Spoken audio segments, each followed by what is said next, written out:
नहमदु व नसल्ली अला रसूलिल करीम अम्मा बाद फ़ाऊज़ु बिल्लाहि मिनश शैतानिर रजीम बिस्मिल्लाहिर रहमानिर रहीम रब्बि इश्रह ली सदरी व यस्सिर ली अमरी वहलुल उक़दतम मिन लिसानी यफ़क़हू क़ौली।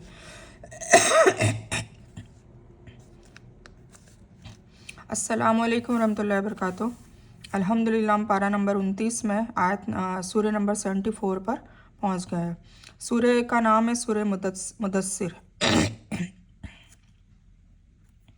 तो हम स्टार्ट करते हैं। अल्लाह के नाम से शुरू करता हूँ जो बड़ा मेहरबान निहायत रहम करने वाला है। सूर्य मुदस्सिर मक्का में नाजिल हुई और इसमें 56 आयतें मतलब 56 आयत और 2 रुकू है। एक कपड़े ओढ़ने वाले या अय्युहल मुदस्सिर, ये मुदस्सिर नाम हुजूर पाक सल्लल्लाहु अलैहि वसल्लम के लिए बताया गया है। एक कपड़ा ओढ़ने वाले, खड़ा हो जा और होशियार कर दे और अपने रब की ही महिमा बयान कर और अपने कपड़ों को पाक रखा कर और नापाकी को छोड़ दे और एहसान करके ज़्यादा लेने की इच्छा न कर और अपने रब के रास्ते में सब्र कर।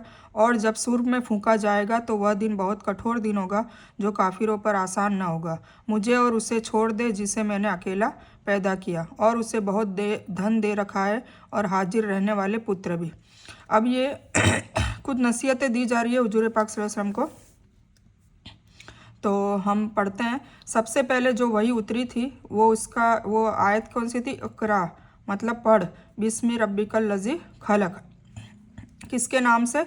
जो पूरे खलक मतलब पूरी उस इंसानियत का, पूरे मखलूक का जो रब है उसके नाम से पढ़, उसके नाम से शुरू कर। उसके बाद वही में देरी हो गई और नबी सल्लल्लाहु अलैहि वसल्लम बड़े बेचैन हो गए और परेशान रहने लगे। एक दिन अचानक वही फरिश्ता जो हीरा की गुफा में वही लेकर पहली बार आया था, मतलब जिब्रील अलैहिस्सलाम, आप सल्लल्लाहु अलैहि वसल्लम ने देखा कि ज़मीन और आसमान के बीच एक कुर्सी पर बैठा है, जिससे आप पर एक डर छा गया। मतलब उनका इतना बड़ा रूप देखकर हुजूर पाक सल्लल्लाहु अलैहि वसल्लम डर गए और घर जाकर घर वालों से कहा कि मुझे कपड़ा उड़ा दो। मतलब इंसान छुपने की कोशिश करता है ना, छोटे बच्चे कैसे करते हैं, अगर कोई अंधेरा होता है या कुछ डर लगता है तो वो अपना मुंह छुपा लेते हैं। तो उन्होंने कपड़ा ओढ़ लिया, मुझे कपड़ा उड़ा दो, इसलिए उन्होंने आपको एक कपड़ा उड़ा दिया। इसी हालत में ये वही नाजिल हो गई। इसीलिए कहा है कि एक कपड़ा ओढ़ने वाले, खड़ा हो जा और होशियार कर दे और अपने रब की महिमा बयान कर।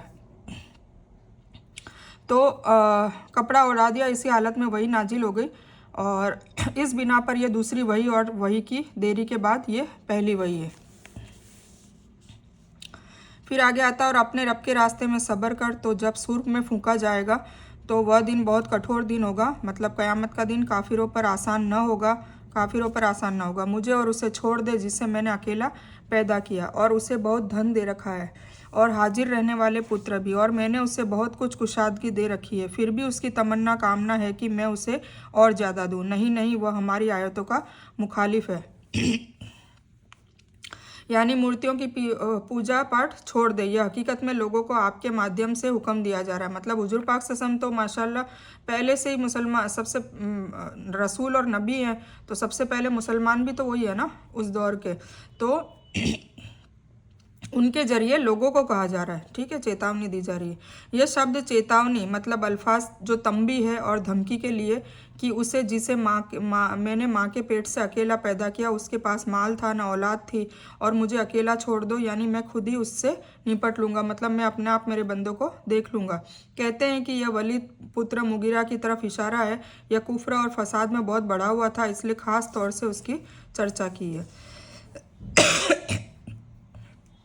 यह कला की वजह है, मतलब अनीद उस इंसान को कहते हैं जो सच को जानते हुए उसका विरोध करे और उसका खंडन करता रहे। जल्दी मैं उसे एक कठिन चढ़ाई चढ़ाऊंगा। उसने सोच करके अंदाजा किया, उसका नाश हो। उसने कैसे अंदाजा किया? यह फिर नष्ट हो, वह फिर नष्ट हो। फिर किस तरह अंदाजा किया? उसने फिर देखा, फिर मुंह सिकोड़ लिया और मुंह बना लिया, फिर पीछे हट गया और घमंड किया और कहने लगा कि यह तो सिर्फ जादू है जो नकल किया जाता है, यह इंसान के कौल के अलावा कुछ भी नहीं। मैं जल्दी उसे नर्क में डालूंगा और तुझे क्या पता कि जहन्नम क्या चीज़ है। न वह बाकी रखती है और न छोड़ती है, खाल को झुलसा देती है और उस पर 19 फरिश्ते भी तैनात है। और हमने जहन्नम के जो निगरां हैं, जो फरिश्ते हैं, केवल फरिश्ते रखे हैं और हमने उनकी तादाद केवल काफिरों की परीक्षा के लिए निर्धारित कर रखी है, ताकि अहले किताब यकीन कर ले कि ईमान वाले ईमान में बढ़ जाएं और अहले किताब और मुसलमान शक न करें। और जिनके दिल में रोग हैं वे और काफिर कहें कि इस मिसाल से अल्लाह ताला का क्या मुराद है। इसी तरह अल्लाह ताला जिसे चाहता है भटका देता है और जिसे चाहता है हिदायत देता है। और तेरे रब की सेनाओं को उसके सिवाय कोई नहीं जानता। यह सारे इंसानों के लिए नसीहत और भलाई है।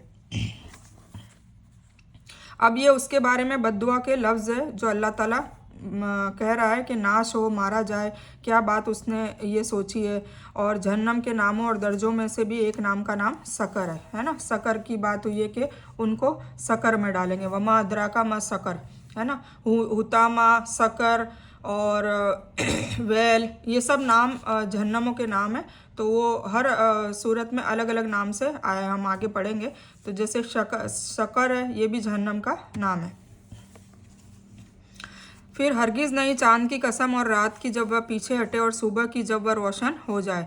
यह कुरैश के मूर्ति पूजकों का खंडन है। जब नरक के अधिकारी मतलब जो फरिश्ते हैं अल्लाह ने चर्चा की तो अबू जहल ने कुरैश के समूह को मुखातिब करके कहा कि तुम में हर 10 इंसानों का गिरोह एक एक फरिश्ते के लिए काफ़ी होगा। मतलब नाउज़ुबिल्लाह वो ये कह रहे थे कि एक एक बंदा मतलब 10-10 बंदे एक एक फरिश्ते को मारेंगे।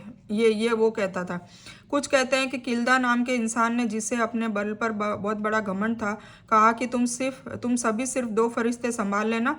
मतलब तुम सब मिलके 2 फरिश्ते संभाल लेना, बाकी के 17 फरिश्तों को तो मैं अकेले ही देख लूँगा। जो जहन्नम में 19 फरिश्ते तैनात है ना, उनके लिए कह रहे हैं। सोचिए। कहते हैं कि उसी ने रसूलुल्लाह सल्लल्लाहु अलैहि वसल्लम को कुश्ती की भी कई बार चुनौती दी और हर बार हारा, लेकिन ईमान नहीं लाया। ठीक है। दिल के रोगी से मुराद मुनाफिक है या फिर वह है जिनके दिलों में शक था, क्योंकि मक्का में मुनाफिक नहीं थे। यानी यह पूछेंगे कि उनकी तादाद को यहाँ चर्चा करने में अल्लाह की क्या हिकमत है। 19 जो फरिश्ता है उसके बारे की बात है।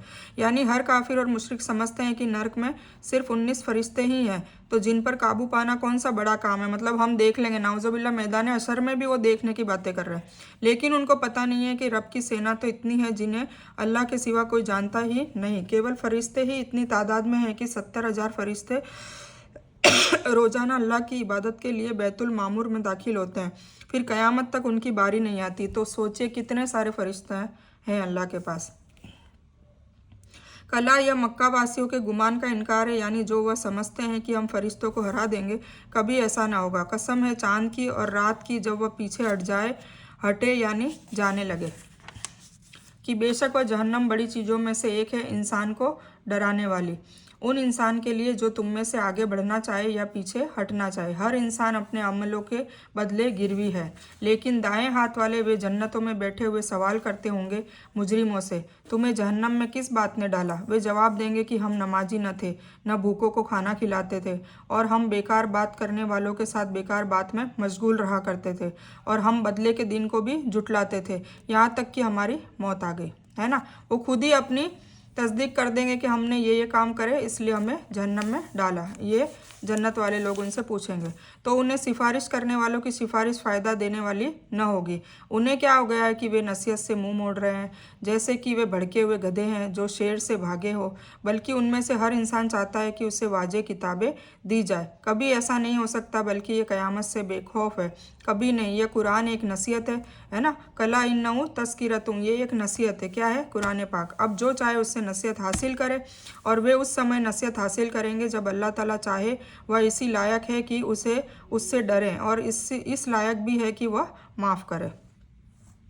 अब रहन गिरवी रखने को कहते हैं, यानी हर इंसान अपने अमल का गिरवी है। वह अमल उसे अजाब से आज़ाद करा लेगा अगर नेक होगा, और हलाक कर देगा अगर वो बुरा होगा। नमाज अल्लाह के हक़ में से है और गरीबों का खिलाना बंदों के हक़ में से है। मतलब यह हुआ कि हमने अल्लाह के हक़ पूरे किए और न बंदों के। मतलब दोनों हुकूकुल्लाह और हुकूकुल इबाद में हम पीछे रहे, इसलिए हम आज जहन्नम में वो ये बोलेंगे। और यकीन का मायने मौत है, जैसे अल्लाह ने दूसरी जगह फरमाया है, अपने रब की इबादत मौत के आने तक करते रहो। ठीक है। अल हिजरा में 99 आयत है। यानी जो मस्कुरा बुराइयों में मस्त होगा, उसे किसी की सिफारिश भी फ़ायदा नहीं पहुंचाएगी, क्योंकि वह कुफ्र की वजह से सिफारिश का हकदार नहीं होंगे। सिफारिश तो सिर्फ उनके लिए फ़ायदेमंद होगी जो ईमान की वजह से सिफारिश के हकदार होंगे। अल्लाह की तरफ से सिफारिश की इजाज़त भी उन्हीं के लिए मिलेगी, न कि हर एक के लिए।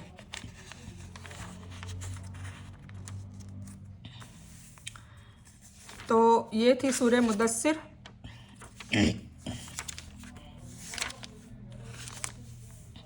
अब सूरतुल क़ियाम हम पढ़ते हैं इसको भी। सूरह क़ियाम मक्का में नाजिल और इसमें 40 आयतें और 2 रुकू है। अल्लाह के नाम से शुरू करता हूँ जो बड़ा मेहरबान निहायत रहम करने वाला है। मैं कसम खाता हूँ क़यामत के दिन की। ठीक है, अब इसका नाम क्या है, यौमुल क़ियामा ही रखा है, मतलब क़यामत का दिन। ठीक है, मैं आपको बताती रहूँगी ये अलग अलग क़यामत नहीं, जहन्नम के अलग अलग नाम बताएं। और कसम खाता हूँ उस मन की जो धिक्कार करने वाला है, निंदा करने वाला है। क्या इंसान यह ख्याल करता है कि हम उसकी हड्डियाँ जमा करेंगे ही नहीं, मतलब दोबारा जिंदा नहीं करेंगे? हाँ ज़रूर करेंगे, हमको कुदरत है और हम उसकी पोर पोर को ठीक कर देंगे। मतलब कितना ही गल गया हो या पूरा भूखा भूखा हो गया हो या कुछ भी हो गया हो, उसको वापस से सही कर देंगे, जैसे कि इब्राहिम अलैहिस्सलाम को करके दिखाया था। बल्कि इंसान तो चाहता है कि आगे आगे नाफरमानी करता जाए। पूछता है कि क़यामत का दिन कब आएगा। तो जिस समय आंखें पथरा जाएंगी और चांद बेनूर हो जाएगा और सूरज और चांद इकट्ठा कर दिए जाएंगे, उस दिन इंसान कहेगा कि आज भागने की जगह कहाँ है? नहीं नहीं, कोई पनाह की जगह नहीं, फिर पनाह की जगह नहीं मिलेगी। आज तो तेरे रब की तरफ ही ठिकाना है। आज इंसान को उसके आगे भेजे हुए और पीछे छोड़े हुए से खबर कराया जाएगा। बल्कि इंसान खुद अपने आप पर हुज्जत है, मतलब खुद ही बताने लग जाएगा, अगरचे कितने ही बहाने पेश करे। ए नबी, आप कुरान को जल्दी याद करने के लिए अपनी ज़ुबान को न हिलाएं, मतलब फटाफट याद न करें। उसको जमा करना और आपके मुंह से पढ़ाना वो हमारा फ़र्ज़ है, मतलब हम अपने आप करा देंगे। ला उक़सिमु में ज़्यादा है, जो अरबी की एक भाषा शैली अंदाज है, जैसे अल आराफ और अल हदीद में आया है। दूसरी बहुत सी जगह पर है। कुछ कहते हैं कि कसम से पहले काफिरों की बात का इनकार है। वे कहते थे कि मौत के बाद कोई जीवन है ही नहीं, है ना, इसीलिए तो वो गुनाह कर रहे हैं, क्योंकि उन्हें अगर ये यकीन हो जाए कि जीवन है और वो जीवन इतना बड़ा जीवन है, मतलब अनंत है, उसमें फिर मौत भी नहीं है और असल जीवन ही वो ही है, समझे तो। ठीक है, तो उसके अगर वो यकीन हो जाएगा और फिर उसका जो इस जीवन में हम करतूत करेंगे अच्छे या बुरे, उसके हिसाब से हमें फल भी मिलने वाला है। अगर इस बात की यकीन हो जाए तो फिर वो गुनाह करेगा ही नहीं। पर वो तो मानते ही नहीं थे, वो यही कहते थे कि जीवन है ही नहीं मौत के बाद। ला के द्वारा कहा गया कि जैसे तुम कहते हो कि ऐसी नहीं, मैं क़यामत के दिन कसम खाता हूँ। क़यामत के दिन की कसम खाने का मकसद उसका अहमियत और गंभीरता को वाजे करना है, इसीलिए अल्लाह ताला क़यामत के दिन की कसम खा के बता रहे हैं। यह कसम का जवाब है। इंसान से मुराद यहाँ काफिर और नास्तिक इंसान है जो क़यामत को नहीं मानता, उसकी सोच गलत है। अल्लाह ताला यकीनी तौर पर इंसानों के अंश को जमा करेगा। यहाँ हड्डियों की खास तौर से चर्चा है, इसलिए कि हड्डियाँ ही पैदाइश का असल ढांचा और फरमा होती है। जब चांद को ग्रहण लगता है तो उस समय भी वह बेनूर हो जाता है, लेकिन यह चांद ग्रहण जो क़यामत की निशानियों में से है, जब वो होगा उसके बाद उसमें नूर आएगा ही नहीं, मतलब वो बेनूर हो जाएगा। यानी बेनूर होने से मुराद है कि चांद की तरह सूरज का भी नूर ख़त्म हो जाएगा, यानी उसके अपने हाथ पाँव जुबान और दूसरे अंग गवाही देंगे। कौन? मतलब इंसान खुद के, हमारे खुद के हाथ पाँव जुबान वहाँ पर मैदान हशर में गवाही देंगे। यानी यह मायने है कि इंसान अपनी बुराई खुद बता देगा, खुद जानता है। हज़रत जिब्रील अलैहिस्सलाम जब वही लेकर आते तो नबी सल्लल्लाहु अलैहि वसल्लम भी उनके साथ जल्दी से पढ़ते रहते हैं ताकि वो भूला नहीं, कहीं कोई शब्द भूल न जाए। तो अल्लाह ने आप सल्लल्लाहु अलैहि वसल्लम को फरिश्ते के साथ साथ इस तरह पढ़ने से रोक दिया कि आप आराम से पढ़ो, आपको याद कराना और आपके दिल में डालना ये हमारा काम है, हमारा फ़र्ज़ है। यानी आपके सीने में उसको जमा कर देना और आपकी ज़ुबान पर इसे जारी कर देना हमारी जिम्मेदारी है, ताकि उसका कोई भी हिस्सा आपके याद से न निकले और आपको न भूले। इसीलिए हम जब उससे पढ़ लें तो आप उसके पढ़ने का इत्तिबा करें, फिर उसको स्पष्ट कर देना हमारा काम है। नहीं नहीं, तुम तो जल्द हासिल होने वाली दुनिया से मोहब्बत रखते हो और परलोक आखिरत को छोड़ बैठे हो। उस दिन बहुत से मुंह ताज़ा रोशन होंगे, अपने रब की तरफ देखते होंगे, और कितने मुंह उस दिन बदसूरत और उदास होंगे। मतलब दोनों की बात बता दी, जन्नती और जहन्नमी की।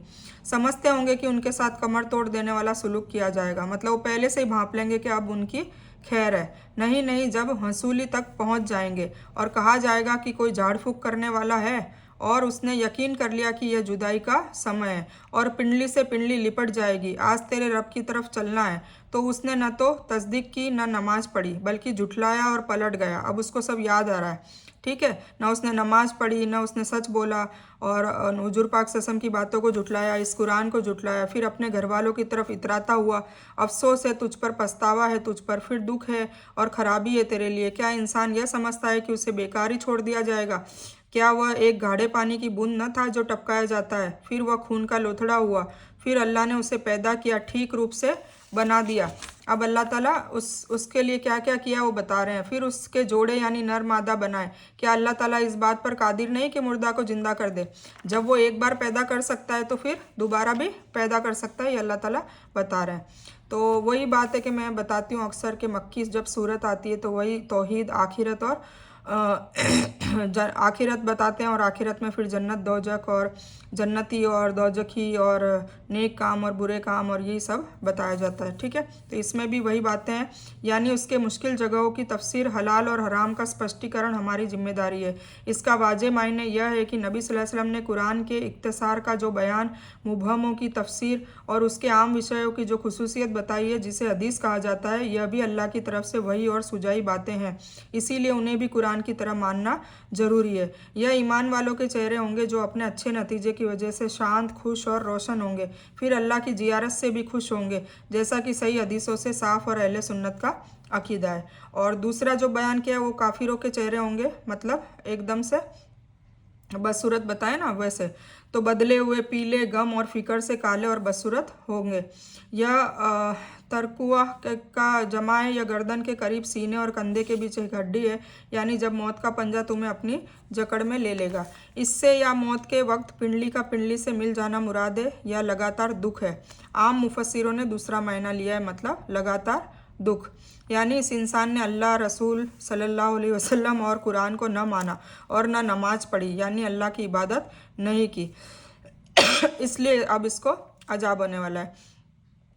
फिर बताया कि तू दुनिया में इतराता था, अकड़ता हुआ चलता था, मतलब तकब्बुर के लिए भी तंबी की है, शेखी बगारने को भी तंबी करा है, मतलब सब मना करा है ना, यानी उसे ठीक ठाक किया, उसको पूरा किया और उसमें रूह फूंकी, मतलब पैदा किया, तो दोबारा क्या पैदा नहीं कर सकते।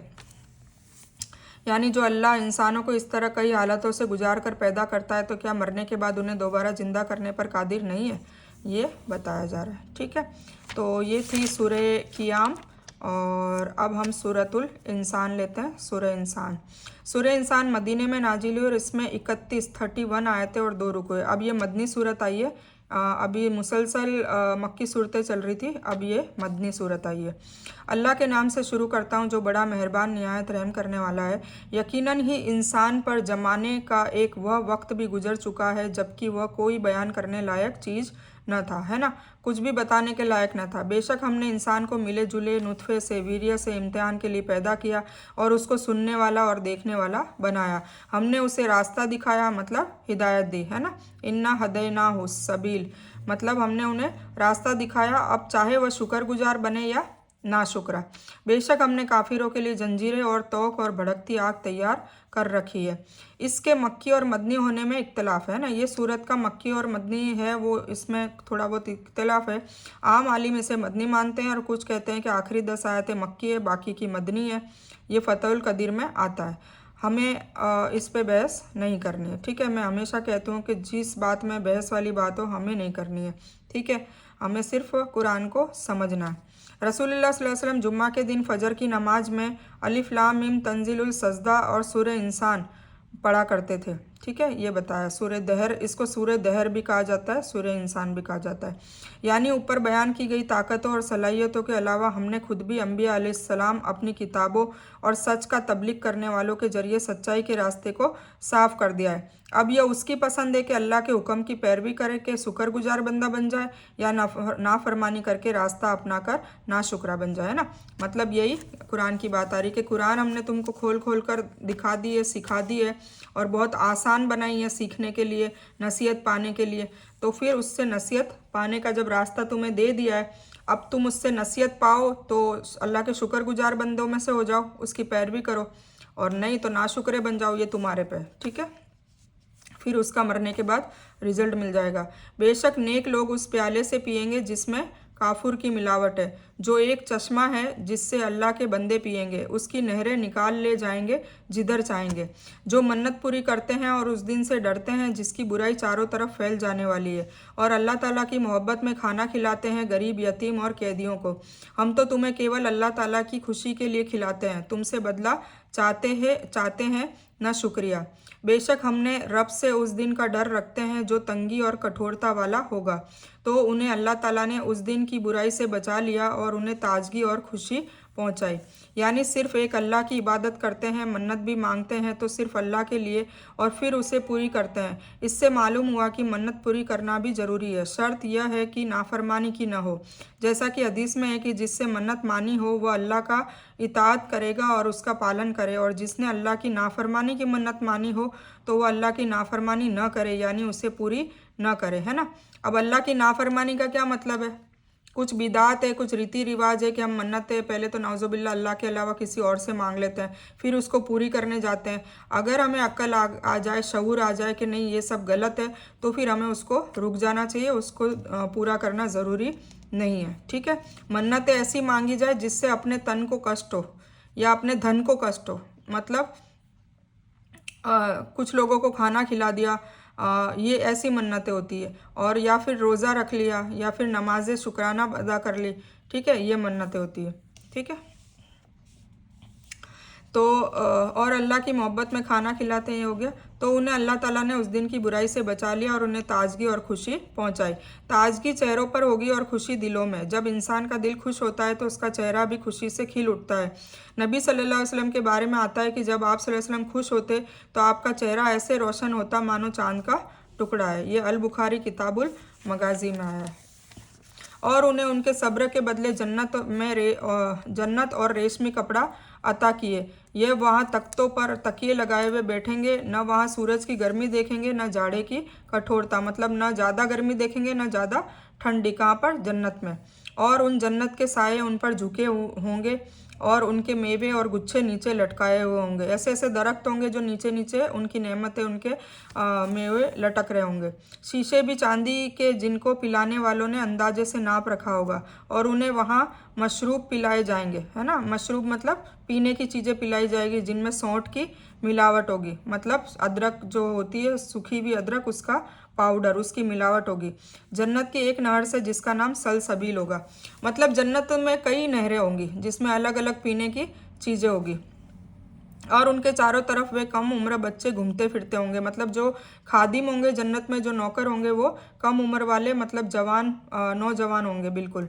ठीक है, और वो हमेशा रहने वाले, मतलब हमेशा जवान ही रहेंगे, वो कभी बुढ़ापा नहीं आएगा। जब तो उन्हें देखे तो समझे कि बिखरे हुए मोती है, मतलब इतने खूबसूरत इतने प्यारे होंगे जैसे बिखरे हुए मोती है। अब यहाँ सब्र का मतलब है दीन के रास्ते में जो तकलीफ आए उन्हें खुशी खुशी सहन करना।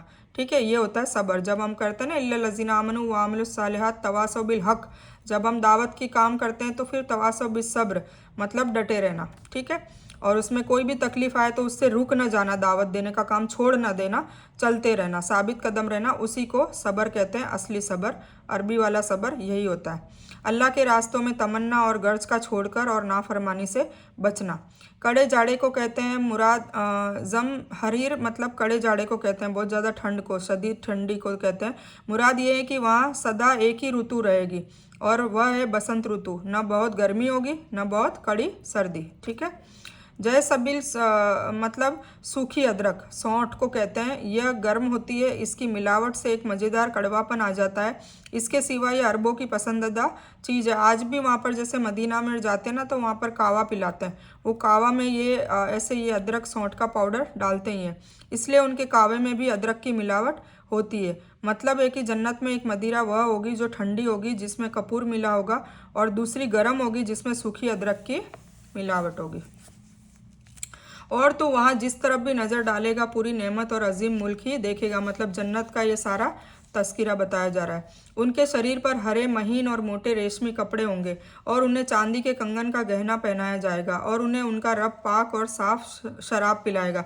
अब ये शराब वो शराब नहीं है, ये शराब गलत मीनिंग ले लिया। शराब शरबत कहते हैं ना अपन, मतलब पीने की चीज़ पिलाएगा, कोई भी चीज़ होगी जो पीने की चीज़, मशरूब जो कहते हैं, शरबत कहते हैं हम लोग, तो ये वो वाली शराब नहीं है, ठीक है। कहा जाएगा कि यह है तुम्हारे अमलों का बदला और तुम्हारी कोशिश की तारीफ की गई, मतलब फिर उनकी अल्लाह ताला तारीफ करेगा, मोटे और अच्छे महीन मोटे रेशमी कपड़े पहनाएगा, चांदी के कंगन पहनाएगा, है ना। बेशक हमने तुझ पर धीरे धीरे कुरान नाजिल किया, है ना। अब धीरे धीरे कुरान नाजिल किया तो तू अपने रब के हुक्म पर अटल रहे और उनमें से किसी पापी या नाशुक्रे का कहना न मान, और अपने रब के नाम का सुबह और शाम जिक्र किया कर, और रात के समय उसके सामने सजदे कर और बहुत रात तक उसकी तस्बीह किया कर, मतलब तहज्जुद की नमाज के लिए बात हो रही है। अब संदूस महीने का रेशमी कपड़ा और इस तबरक मोटा रेशम का कपड़ा कहा जाता है, यानी एक ही बार न उतार कर ज़रूरत के एतबार से कई समयों में कुरान को उतारा, ऐसे नहीं कि एक बार में उसका नुजुल फरमा दिया। 23 साल लगे, थोड़ा थोड़ा थोड़ा थोड़ा, ताकि वो जहन में बैठे, हर किसी के जहन में बैठे, और बार बार उसकी फिर वो रिपीटेशन भी किया ताकि वो एकदम से दिलो दिमाग में बैठ जाए और हमें डरने की जगह डर भी हो, मोहब्बत की जगह मोहब्बत भी करें, शुक्र की जगह शुक्र भी करें, नेक कामों की जगह नेक काम करें। जहाँ गुनाहों से रुकने की चीज़ है वहाँ गुनाहों से रुके, तो ये बार बार याद दिलाने के लिए अल्लाह का ये बहुत बड़ा मैनेजमेंट है, बहुत अच्छा कमाल का मैनेजमेंट है कि 23 सालों में जब ज़रूरत पड़ी उसी हिसाब से वही आयत को नुजुल फरमाया। यानी अगर यह तुझे अल्लाह के नाजिल किए अहकाम से रोके तो उनका कहना न मान, कौन? मुशरिकों का, बल्कि दीन की तबलीग और शिक्षा दीक्षा का काम जारी रख और अल्लाह पर भरोसा रख, वह लोगों से तेरी हिफाजत करेगा। जब भी हुजूर पाक सल्लल्लाहु अलैहि वसल्लम तबलीग करते थे, दीन की बातें करते थे, तब वो कटाक्ष शब्दों भी उनको झेलना पड़ता था। वो लोग गलत गलत लान तान भी करते थे, नाउज़ुबिल्लाह, दीवाना, पागल, मजनून, इस तरीके से कहते थे, शायर कहते थे। तो हुजूर पाक सल्लल्लाहु अलैहि वसल्लम को बार बार अल्लाह ताला सहला रहे हैं, मतलब बहला रहे हैं कि तू हताश मत हो ना, बस तू अपना काम करे रख, ठीक है। इसका अजर मैं दूंगा तुझे, और बहुत शानदार अजर दूंगा और परमानेंट अजर दूंगा, और तुझे बस सब्र करना है और तुझे अपना काम करना है। इसी तरीके से हुजूर पाक सल्लल्लाहु अलैहि वसल्लम के साथ साथ जो भी उनके उम्मती जो दाई हैं, दावत का काम करते हैं, उनके लिए भी यही याद दहानी दिलाई जा रही है कि सब्र करते रहो और अपने काम पर लगे रहो। सुबह और शाम से मुराद है हर समय में अल्लाह का जिक्र कर, या सुबह से मुराद फजर की नमाज है और शाम से असर की नमाज।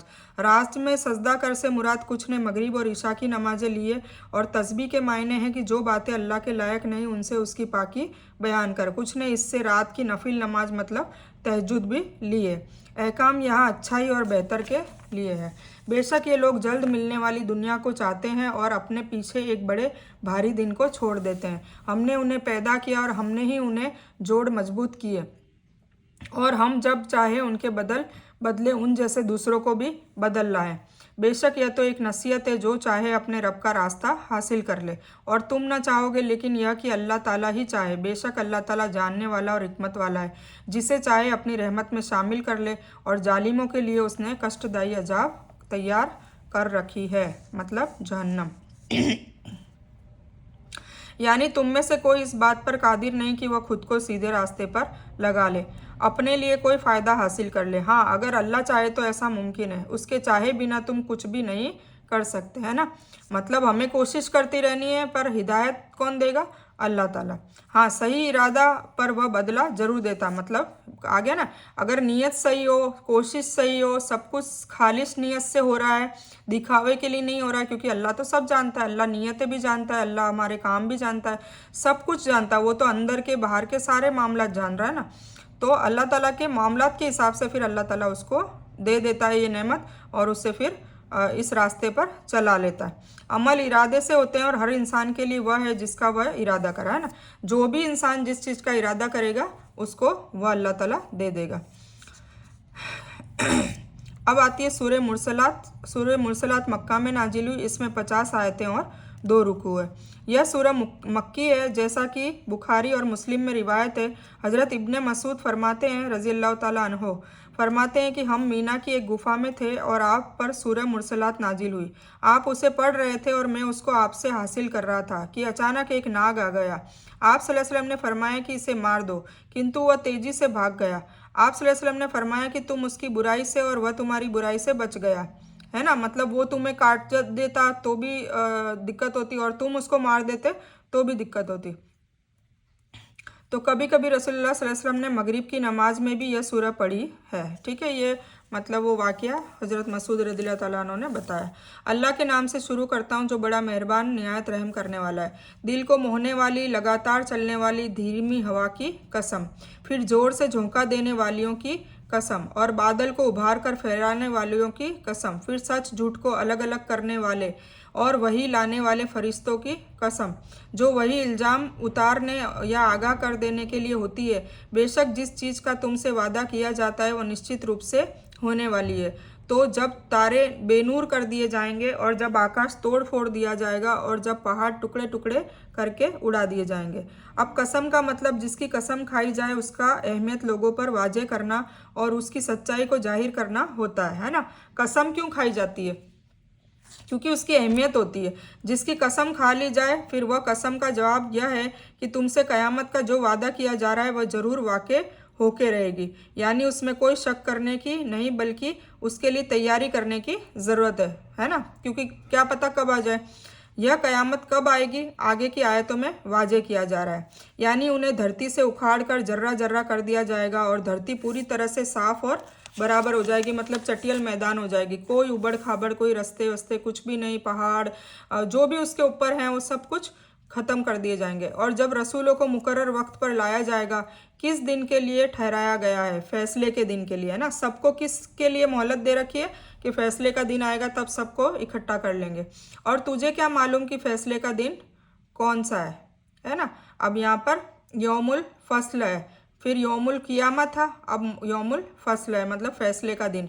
उस दिन झुटलाने वालों के लिए खराबी है, मतलब जिन्होंने कुरान को झुटलाया, हुजूर पाक सल्लल्लाहु अलैहि वसल्लम की नसीहत को झुटलाया, अल्लाह के अहकाम को झुटलाया, तो उस दिन उनके लिए खराबी है। क्या हमने पहले के लोगों को नष्ट नहीं किया था? मतलब कुरान में आया था ना कि हमें डराने के लिए कि भाई इतने इतने लोगों को, कौम को हलाक कर दिया क्योंकि उन्होंने भी अपने रसूलों को, नबियों को और किताबों को झुटलाया। फिर हम उनके बाद पिछलों को लाए, फिर उसके बाद नई कौम आई, फिर नई कौम भी ऐसी हुई। हम पापियों मुजरिमों के साथ इसी तरह करते हैं। उस दिन झुटलाने वालों के लिए हलाकत है, विनाश है। क्या हमने तुम्हें तुच्छ हकीर पानी से नहीं पैदा किया, मतलब स्पर्म से, फिर हमने उसे मजबूत और सुरक्षित जगह में रखा, मतलब माँ के पेट में, एक मुकर्रर समय तक, 9 महीने 10 महीने। फिर हमने अंदाज़ा लगाया तो हम क्या अच्छा अंदाज़ा लगाने वाले हैं। उस दिन झुटलाने वालों के लिए विनाश है। देखो, यह सवाल बड़ाई और ताजुब के लिए है, यानी कैसे महान दीन के लिए जिसकी सख्ती और गंभीरता लोगों के लिए बड़ी ताजुब वाली होगी। इन पैगंबरों को जमा होने का वक्त दिया गया है, यानी हलाक हो। ये दूसरी आयत है, यानी हलाक हो। कुछ कहते हैं कि जहन्नम की एक वादी का नाम वैल है ना। अब ये जहन्नम की अलग अलग नाम आ गए तो यह वैल भी आ गया है, इसीलिए कि हर झुटलाने वाला का गुनाह दूसरे से अलग तरह का होगा और इसी हिसाब से अजाब भी कई तरह के होंगे, अलग अलग तरह के अजाब होंगे। इस तबाही के कई टाइप की किस्में हैं जिन्हें झुटलाने वालों के लिए अलग अलग बयान किया गया है। ठीक है, यानी मक्का के काफिर और उनसे सहमत लोग जिन्होंने रसूलुल्लाह सल्लल्लाहु अलैहि वसल्लम को झुटलाया। अब ये जो बताया ना कि फिर हमने उसे मजबूत जगह में रखा, यानी माँ के रिहम में जिस्म की बनावट और बनावट का सही अंदाज़ा किया कि दोनों आँखें, दोनों कानों, दोनों हाथों और पाँवों के बीच कितनी दूरी रहनी चाहिए, ये सब कुछ एकदम से सही सेट अंदाज़ा लगाया। फिर किंतु अरब में इसका इस्तेमाल काले के मायने में होता है, पीले कलर, मतलब सुफरा। इस मायने के आधार पर मतलब यह है कि उसकी एक एक चिंगारी इतनी बड़ी होगी जैसे महल या किला। फिर हर चिंगारी के इतने बड़े बड़े टुकड़े हो जाएंगे जैसे ऊंट होता है। ये जहन्नम की एक वो बता रहे हैं, एक टाइप है कि उसमें क्या क्या होगा। तो उसमें ये बताया जा रहा है कि उस दिन झुटलाने वालों के लिए विनाश है। जहन्नम की तरफ जाओ जिसे तुम झुटलाते थे, चलो 3 शाखाओं वाले साए की तरफ, जो हकीकत में न छाया देने वाली और न शोले से बचा सकती है। बेशक जहन्नम चिंगारियाँ फेंकती है जो महल की तरह है, जिसे कि वे पीले ऊँट हो, है ना। मतलब उसकी जो एक एक चिंगारी है वो पीले पीले ऊँट की तरह, बड़े बड़े ऊँट की तरह उसकी चिंगारी होगी, नाउजुबिल्लाह। जिसको सुफ्र के नाम से बोला है। हालांकि सुफ्र का मतलब पीला होता है, परंतु अरब में इसका इस्तेमाल काले रंग के लिए किया जाता है। ठीक है, उस दिन जुटलाने वालों की हलाकत है। आज का दिन वह दिन है कि ये बोल भी नहीं सकेंगे, न उन्हें कोई बहाने की इजाज़त दी जाएगी। उस दिन जुटलाने वालों की खराबी है। यह है फैसले का दिन। हमने तुम्हें और पहले के लोगों को सबको जमा कर लिया है, तो अगर तुम मुझसे कोई चाल चल सकते हो तो चल लो। दुख है उस दिन जुटलाने वालों के लिए। बेशक मुत्तकी लोग साये में होंगे और बहते हुए चश्मों में होंगे और उन फलों में जिनकी वे इच्छा करेंगे।